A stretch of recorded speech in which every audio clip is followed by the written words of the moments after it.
Good day, everyone. My name is Liz Hosken. I'm from the Gaia Foundation, and in 5 minutes, I'm going to try and give you an overview of the work that has been going on in Africa for many, many years. The journey began in 2000 when a number of civil society groups started to meet, come together from all over Africa to prepare for the Earth Summit in 2002 in South Africa.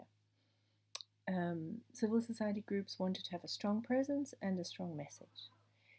It was also in 2000 that Thomas Berry had just published his book, The Great Work, and was talking about the need for a new jurisprudence and earth jurisprudence. And Gaia, together with the different civil society groups or NGOs from different African countries, are very inspired by Thomas Berry. We met with him a number of times. And this gave the inspiration to people from Africa wanting to look at their own indigenous traditions.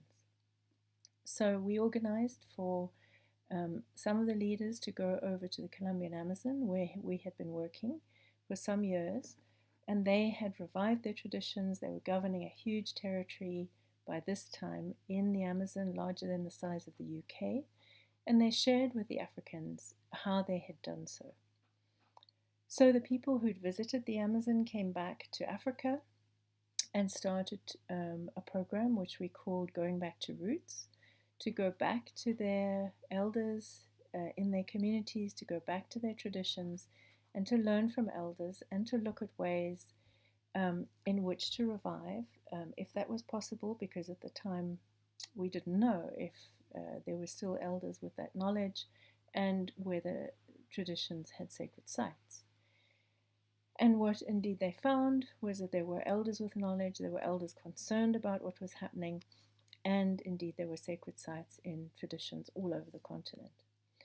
So this work continued for a while until in 2015, we brought together people custodians from about 5 different African countries together with the civil society groups they're working with. And at this meeting, the custodians talked about what they had been doing to revive their traditional practices, their sacred sites, their rituals, their governance systems, and so on. And they drew together a common statement which talked about the common laws common to the different traditions in these different countries.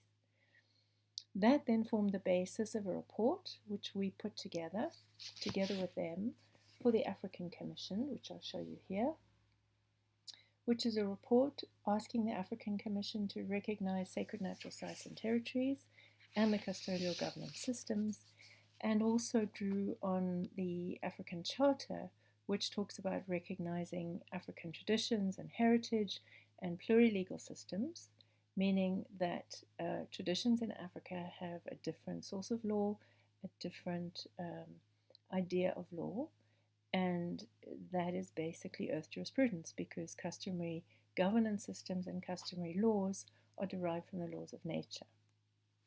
Within this report, we also talked about what had been happening in Benin in 2012, where one of the people in the network had developed a sacred forest law, which had been passed by the government, and also in Ethiopia, where local governments in 2 different areas in Ethiopia had recognized sacred natural sites as no-go areas and custodial governance systems. So these were examples to the Commission of work that was already happening, and therefore asking them to pass a resolution.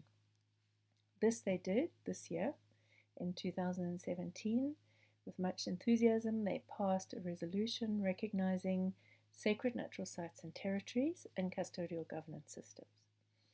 So the work now is to implement the resolution, to develop legislation and policy in different African countries that formally recognizes sacred sites, territories, governance systems, and the underpinning earth jurisprudence, in other words, the different source of law that these traditions encompass.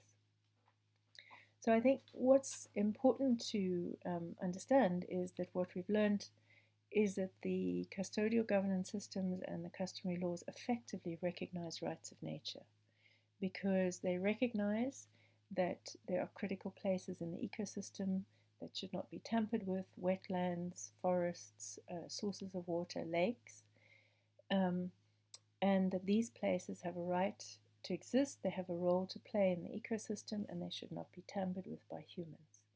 And so really the custodial governance systems are about governing humans to comply with the laws of nature, not manage territories, but manage humans. And so I think that this is a really important contribution that these traditions are making to an understanding of how we transform our legal systems and how we really do learn to develop governance systems that comply with the laws of the earth. My time is up, so I thank you very much, and I hope this has given you a bit of an overview. Thank you.